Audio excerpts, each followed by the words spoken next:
Nasib OPM era Jenderal Gatot Nurmantio, Panglima kejam dibikin menyerah, belasan tahun meresahkan. Histori yang panjang dari organisasi Papua Merdeka (OPM) membuat mereka berhadapan dengan para petinggi militer di Indonesia. Satu di antaranya, kisah antara OPM dan Jenderal Gatot Nurmantio. Jenderal Gatot Nurmantio merupakan Panglima TNI era tahun 2015 sampai tahun 2017, sudah tentu berurusan dengan OPM. Namun kisahnya dengan OPM jadi sorotan saat ia menjadi Kepala Staf Angkatan Darat KSAD.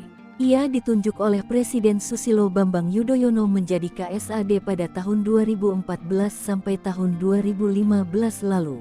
Saat itu, Panglima tertinggi organisasi Papua Merdeka (OPM) menyerahkan diri ke TNI. Dikutip dari website Kementerian Pertahanan, Panglima tertinggi OPM tersebut adalah Jenderal Goliat Tabuni.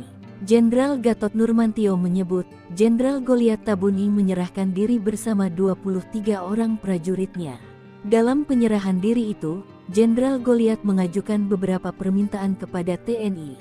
Di antaranya, minta dibuatkan rumah adat Honai dan dibuatkan sebuah markas Koramil TNI.